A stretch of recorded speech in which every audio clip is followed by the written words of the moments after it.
Good Hello, morning. hello, hello. Good morning and welcome. I am Julie Shore, President and owner of Career Development Advisors. And this is Chrissy, my producer. And we are happy to be with you for another segment of Next Step Wednesdays.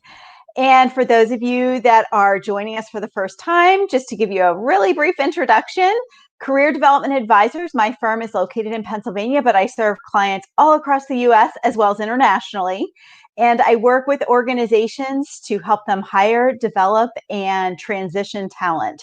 So I work with larger organizations on their outplacement and career transition needs. And then I work with individuals as well to help them figure out what their next move should be in their career, whether it's proactively or they're actively in job search mode. And so I created this Wednesday little break, this live stream, so we can really give you 5 actionable items you can take every Wednesday as you move forward in your career. So whether you are actively searching for a job, passively, perhaps you're a leader or manager in your organization and you're just looking for some tips, this show is definitely for you. And Chrissy is here to help watch for your comments, your questions. So feel free to chat in. I always have content prepared, but certainly can take questions as well. So thank you for joining us. And today's topic is on transferable skills, which couldn't be more timely, in my opinion, based upon all the feedback I'm getting from people I'm working with. And that's really how I come up with the 5-step topic each week is what are people I'm working with struggling with? And certainly through COVID-19 and the pandemic, certain industries have been affected more so than others. And so we've had to get creative and figure out what are transferable skills. And for those of you that aren't familiar with this, and again, these topics are applicable whether you're in a position or not. And it really behooves each of us to be proactively managing our careers. And so Merriam-Webster actually defines, I'm going to read verbatim, the word transferable is to convey from one person, place, or situation. And it means to make a move or a shift. And that's exactly what we're talking about. So all of us have skills, knowledge, education, experience.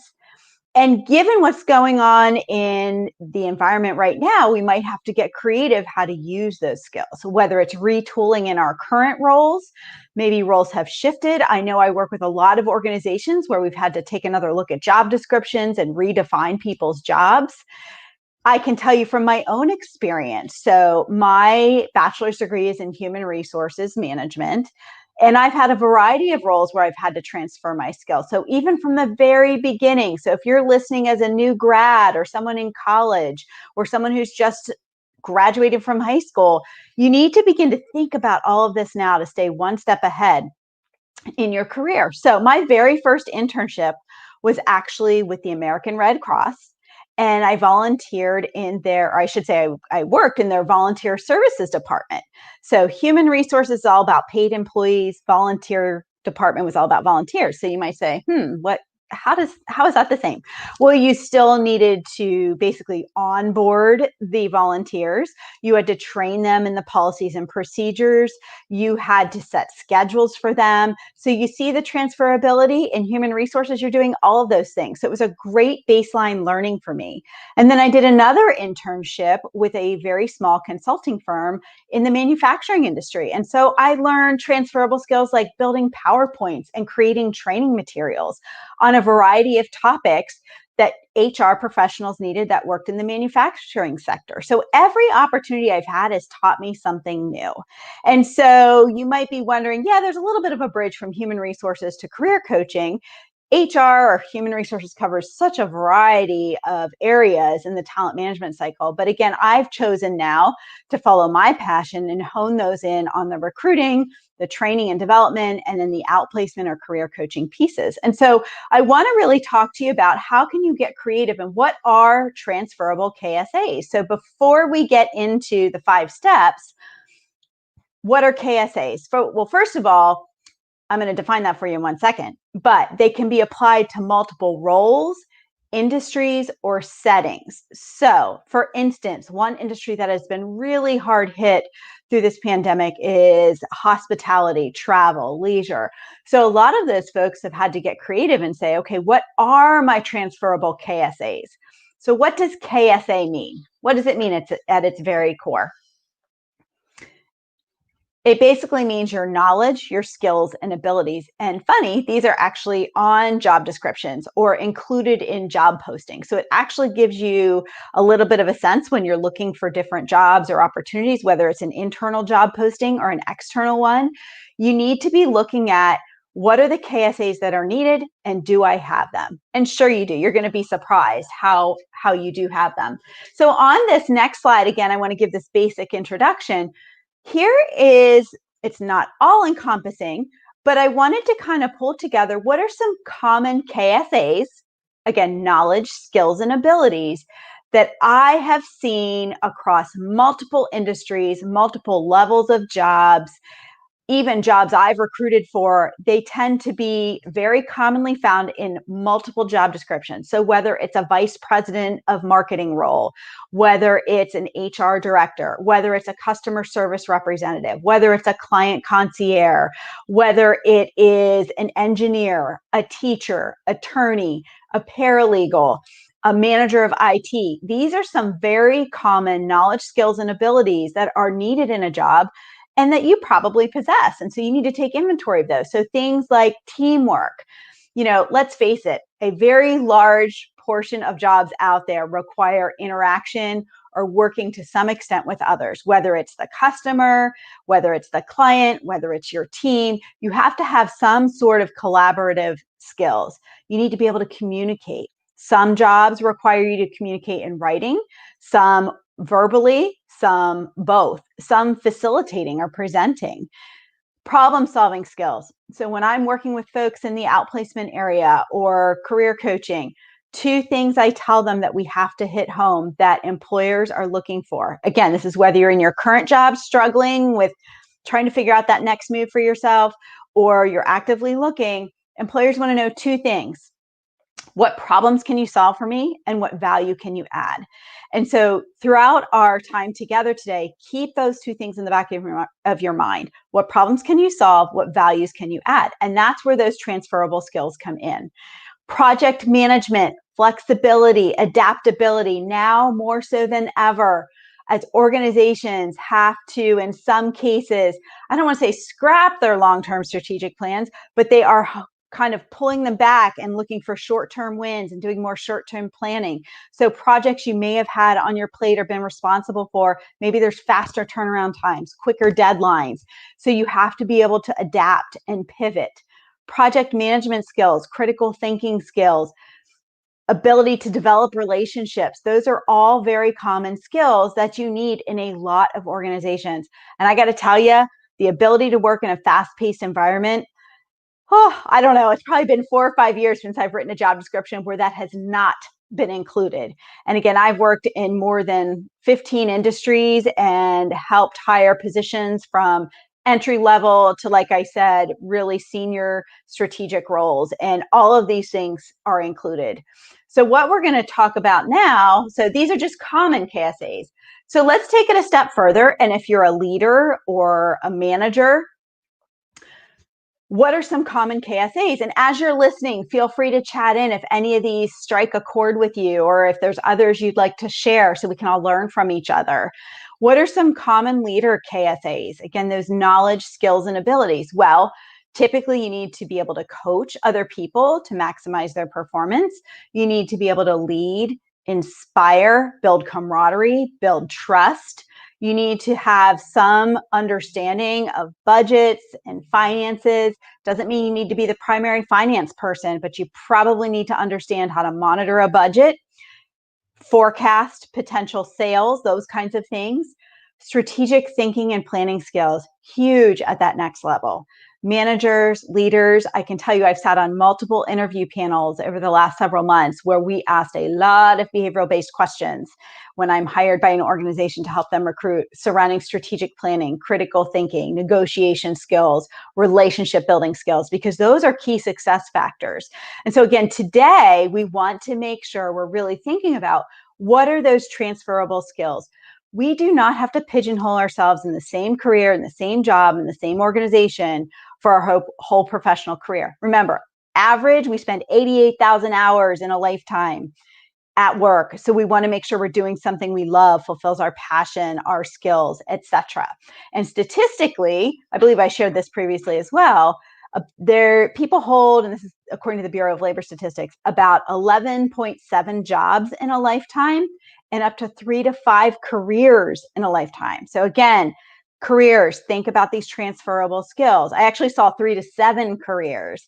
And actually, Chrissy, our producer, she actually was a newscaster, a journalist, and now she is a live stream consultant, and she also is in art, and she's an entrepreneur. So that could be a whole other conversation for another day, but I know a lot of folks that have transferred careers and taken these transferable skills. And so that's what I want to introduce to you today, to begin to think about what are those 5 steps you can take now to discern your transferable skills. We tend to give ourselves all kinds of negative self-talk, and we want to stop that. Today, we're going to be positive, and we're going to figure out, okay, what are 5 steps we can take? Remember, this program is about helping you take action right away. I'm not saying you have to do it this afternoon, but between now and say Sunday, these are 5 things you can do. Schedule time into your day. So if changing careers, upscaling your skill set is a priority for you, you've got to schedule time to do this. So what are some steps you can take? And the very first step that you can take to help discern your transferable skills is to figure out your accomplishments. It is never too soon or too early to do that. We just took our oldest daughter to college this week, and I remember when she was going through the college application process, we had to figure out a resume for her. And I was like, oh my gosh, it's her senior year. I know she's done things. I know she's been in activities. I know she's won awards. Same thing. Those are accomplishments. And so it's never too soon to start that process. So if any parents out there are listening, or any high schoolers, college students, begin to write down your accomplishments. They are the fundamental building blocks for your resume, for interviews, and for future career conversations.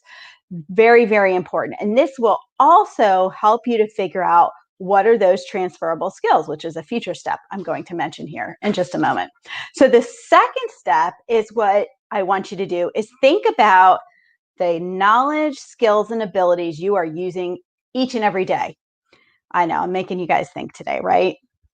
What are some KSAs you use every day, regardless of your title or where you are in the hierarchy in an organization? You're probably using time management skills, organizational skills, project management skills. Even if you're not a certified PMP, which is a project management designation, you are probably doing a lot of coordination if you're in any type of operational role. And so how do you bridge that gap? How do you figure out how to transition some of those skills you're using on a daily basis into the new role you want?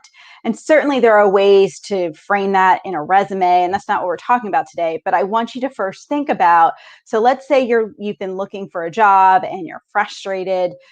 First of all, the good news is unemployment's down. So in April, certainly it spiked with COVID to around a little over 14%. And as of July, it was down 3% to 11%.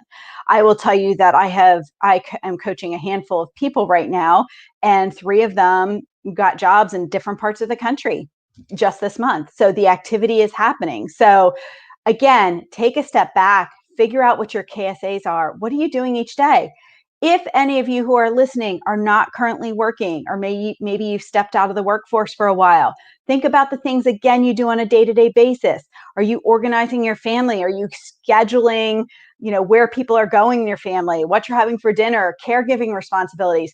Those are all really important skills: time management, scheduling, organizational, coordination, overseeing. So again, don't sell yourself short. Think about what those are that you do each and every day.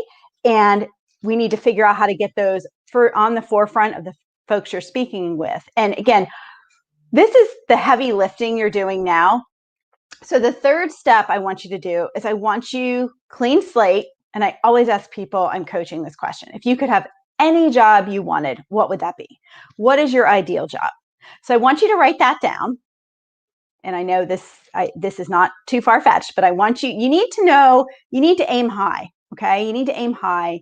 And I need you to think about what would just your perfect job be? What would your ideal situation be? And then I also want you to write down 3 roles you aspire to or are interested in next. And then under each of those, I want you to write down the skills that are required in that role. Now, you might be listening and saying, Julie, I have no idea what those skills are. So one of the steps within step 3 is you have to actually do your homework. You have to do your research. So I want you to go out to some job boards. And let's say you want to be an event planner. Go out and Google yourself a job, pull up event planner or event coordinator and see what's required. And chances are you're going to see a pattern of skills that are actually required, whether it's coordination, ability to meet deadlines, ability to think on your feet, proactively solve problems, whatever it is. And think about if you have those. And I always tell people a good rule of thumb is if you have about 80% of the skills, the desire, the match from the posting or the opportunity to what you want to do, that could be a good potential fit, at least one to move down the path to applying for. So write down, and again, if you don't have the skills, so don't lose heart. So if you're writing down the skills that are required and you don't have them, then the next step is you need to think about how to get those. So if you're in a position within an organization right now, it's time to level up. Raise your hand for special opportunities that come up. Raise your hand for special assignments without a change in pay, without a change in job title. Offer to be a mentor. We talked a few weeks ago about getting a mentor. Do that. Again, you're going to acquire those skills faster than you know it.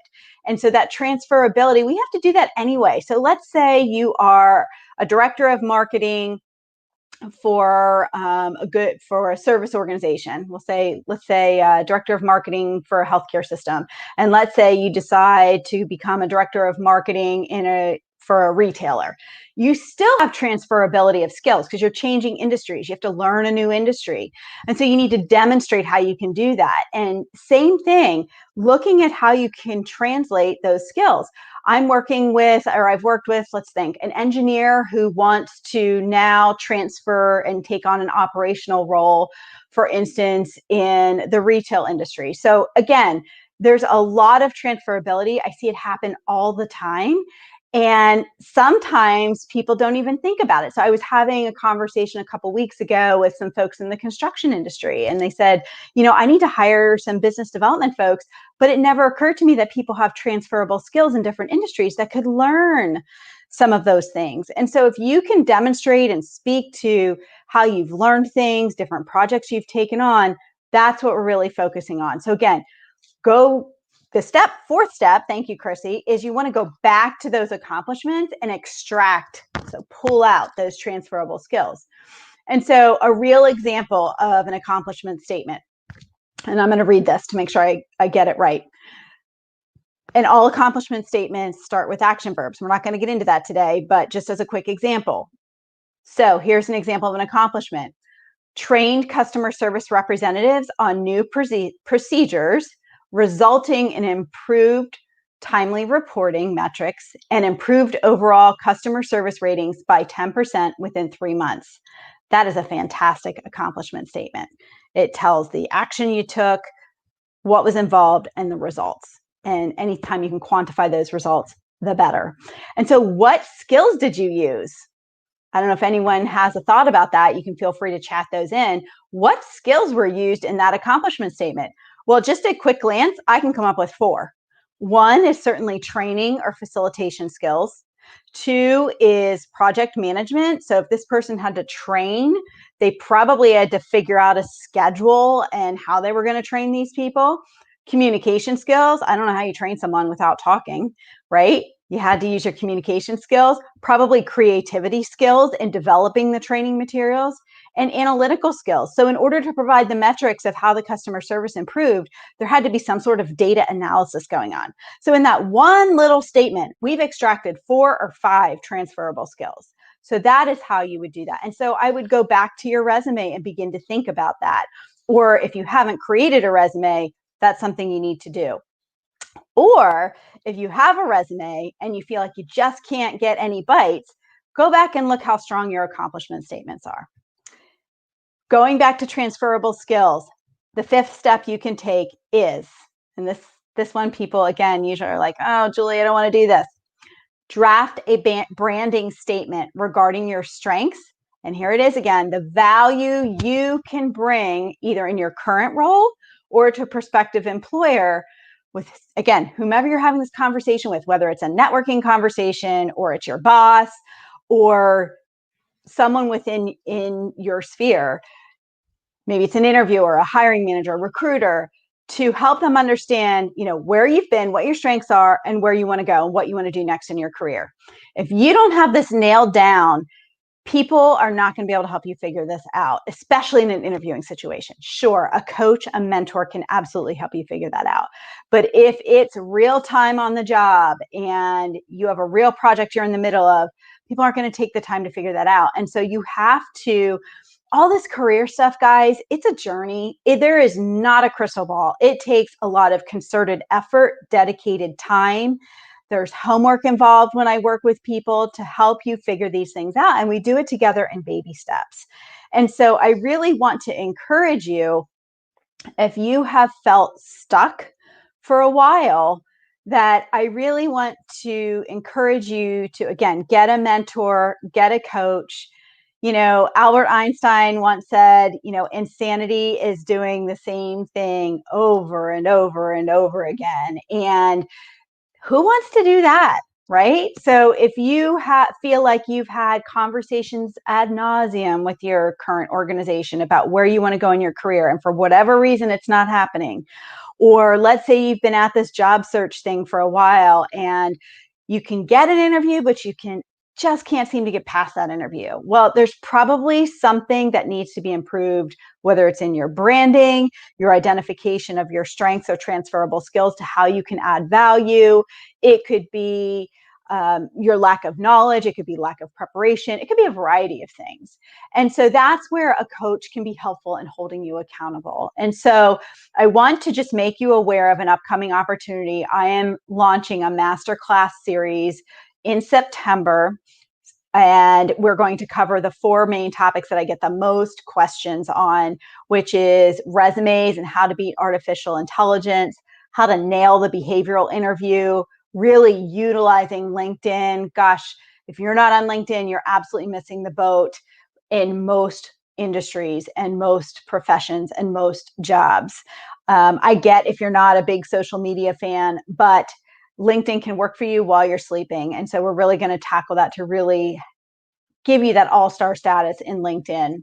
And then networking strategies outside of my business development folks or sales folks, because networking is one of their transferable skills. So they did it in their jobs to bring in the revenue to their organizations, and they have no trouble transferring that to their job search. But for a lot of us, that can be a little iffy, uncertain, those kinds of things. And so folks I work with, I provide scripts. And so this masterclass series is an opportunity for you to gain an instant network of folks from around the country. We'll meet for an hour a week. And anyway, there is limits to this class size that I will allow. I will not allow more than 10 people in the class because I want it to be meaningful to you.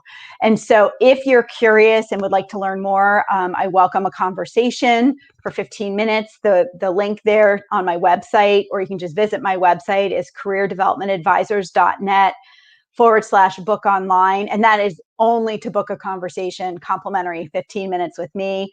At worst, you walk away with some free career coaching tips. At best, you decide, hey, I would really like to really dedicate the time I deserve and I need to move my career forward.